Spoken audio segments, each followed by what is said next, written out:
Hey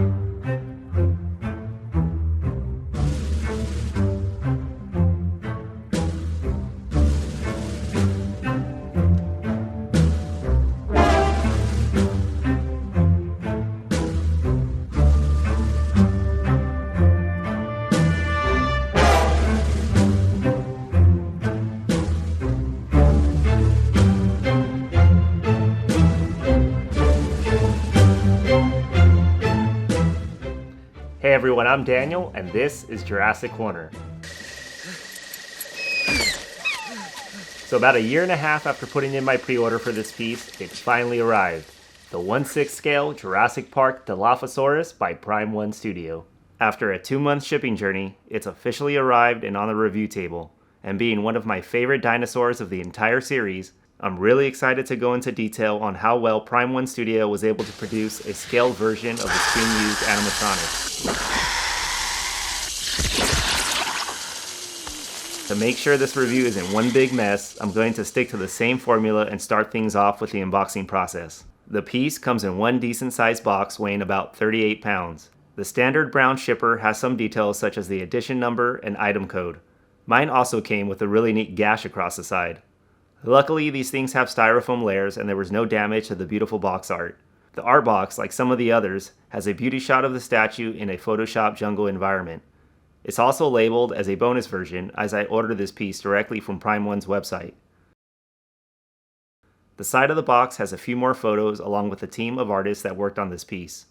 Once again, my friend and Jurassic Park expert Julian Romeo digitally sculpted this piece for Prime 1. Opening the box reveals the assembly instructions, a few advertisements, and a calendar.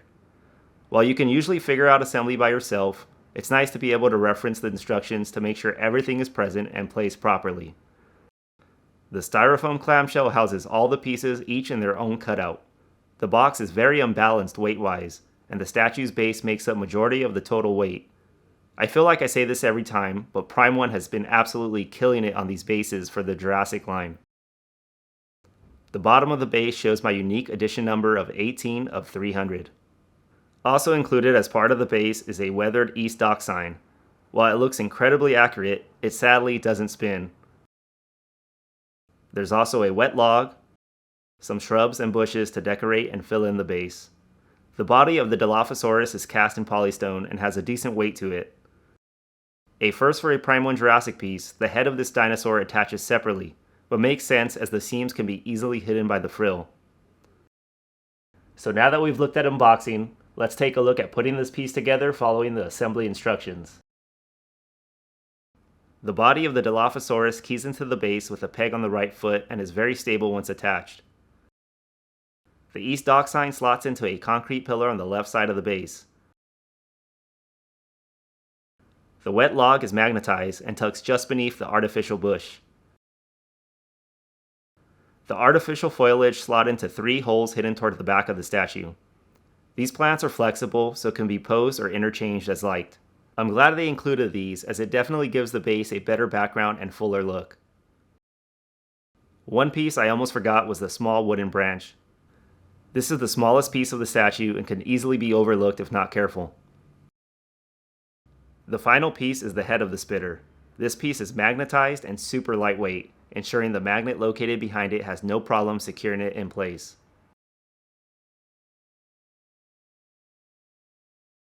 So now that we've taken a look at unboxing and assembly, let's shift our focus over to some of the finer details of this piece.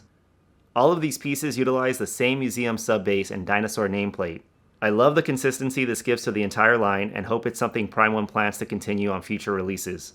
The jungle floor is adorned with wet branches, small bushes, muddy puddles, and of course the famous East Dock sign. All of the foliage on this piece is non-sculpted. And even more famous and iconic than the East Dock sign, the base features a Barbasol shaving cream can that fell out of Dennis Nedry's raincoat.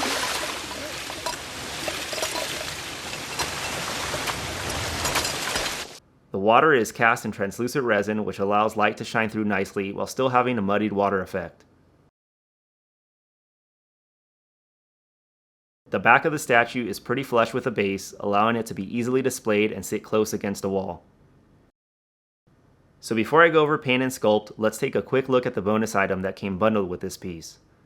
Like some of the others in the line, the Dilophosaurus came with its own stone monolithic signboard, and while not many of these signboards were seen in the film, they are readily seen in production photos and behind-the-scene documentaries about the film. You will see a herd of the first dinosaurs on our tour, called Dilophosaurus.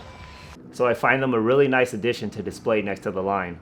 So now let's take a look at the star of this piece, the venom-spitting Dilophosaurus. Julian Romeo and Prime One perfectly replicate the screen-used animatronic and have produced one of the nicest and most accurate representations of this dinosaur. And while the pose might not be very dynamic, it's definitely faithful to the actions of the dinosaur seen on screen.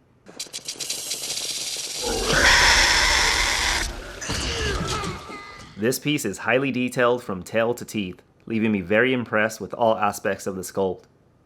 And while not quite as good, Prime One still did a decent job with the paint on this piece. Along with the Spinosaurus, this piece has the most color variation of any Jurassic Park dinosaur. Lots of colors are blended together, especially on the head and frill that I knew would be difficult to replicate on the production piece. As I suspected, the final product could have been done a lot better, but it isn't bad by any means.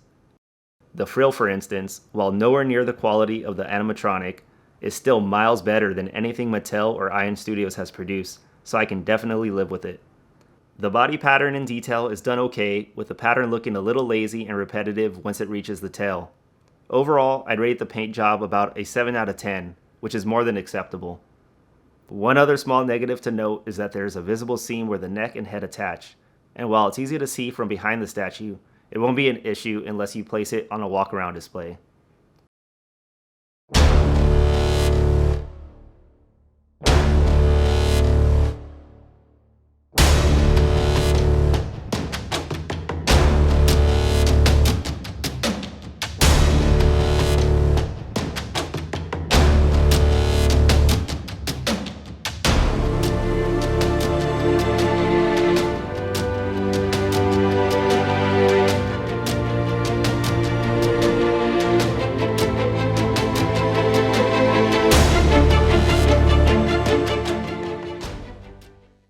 So with that, let's go over the dimensions of this piece. The width is 22 inches wide, it's 16.5 inches tall, and about 9.5 inches in depth, giving it a fairly small footprint, making it one of the easier dinosaurs in the line to display.